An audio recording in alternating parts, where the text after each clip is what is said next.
two lenses, too furious. 28 and the 105. They're my go-to lenses for life. That's all. No one asked them hear this, and here I am speaking into the void.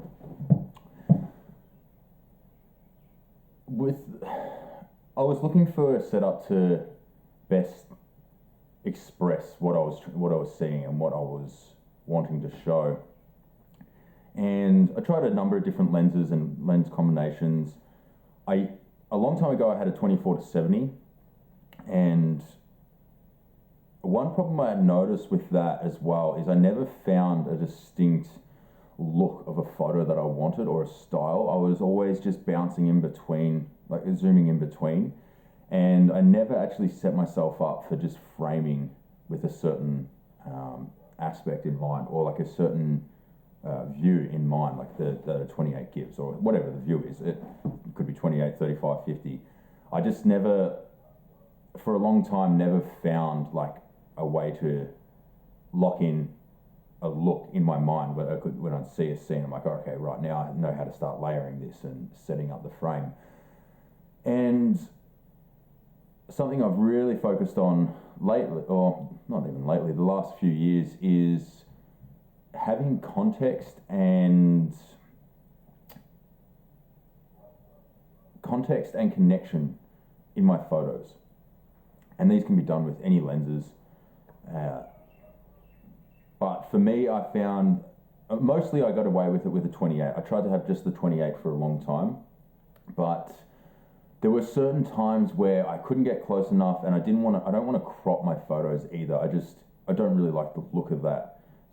Very few times I'll crop a photo if there's just some noise in the photo that just doesn't need to be there, but that'd be a really small part of the image. And usually I try to frame up and take the photo, and then that's it. I don't want to muck around in post cropping or trying different things. I just want to capture the image as it is, as I see it happening, unfold in front of me.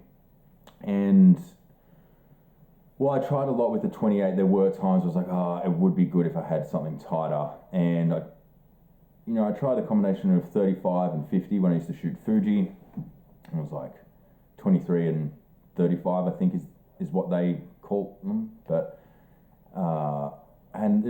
they just seemed a bit too similar for me. I didn't really gel with those focal lengths anyway. Like sometimes, again, obviously you get still had good photos taken with them, but overall I never viewed it, like in my mind when I'd see a scene, it never translated for me like I'd see it in a 35mm frame or a 50mm frame.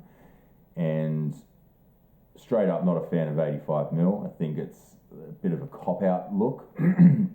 It's just a go-to, and I really want to avoid that go-to cliche look where there's that compression. You see it all over social media, and unfortunately, I've said it, social media is a very large way of consuming photographs. There's a time and place for them, obviously, as well, but I feel like it's just an easy cop-out lens to take a photo, or it just looks aesthetically pleasing without it being actually a good photo because of its compression. And then now I've just grown to dislike that look. But I realized I needed something tight like an 85. And from when I had the 70, it was just a little bit too wide for what I was trying to get, because I had the 24 and 70, and then those, like when I would shoot it at 70mm, it was just times I was like, I wasn't quite able to get the look I was looking for. And then I started looking into the 105s and landed on the 105 2.5 AI by Nikon. No, it's a Nikon lens, sorry. And it was pretty hard to shoot with to start with, but then I started getting used to it, and then I was able to tie that in really nicely with my workflow with the 28. And I don't shoot with two bodies either. I only have one camera body when I go out and shoot. So I would predominantly shoot on the 28. Like 80% of the photos will be on a 28mm. But then there are times, the rest I make up on those detailed shots I want people to be connected into that context. So all my photos I'm aiming to get context and connection. And like I said, it can do that with the 28, and I try to do that with the 105 as well, just so it's not stuck in one gear. I want it to be quite diverse. But the 28 couldn't get some of these shots, and then there's just some details seen that I think the 105 offers a distinct look, and both being old lenses, they have this softness to it and a warmth that technically isn't great, but for me, they're clean enough to tell the story I want to tell. And like I've said before, all the goats, the photography goats, we marvel at these photos, and they're all shot on, a lot of them are shot on film cameras from 50 years ago. So you don't need sharper lenses. They got away with shooting what they shot with. It's easier to get a better image out of it because you have more optically superior glass, but that's not what I'm chasing. I'm trying to chase a certain feel, and I'm trying to, again, in my photographs, represent connection and context.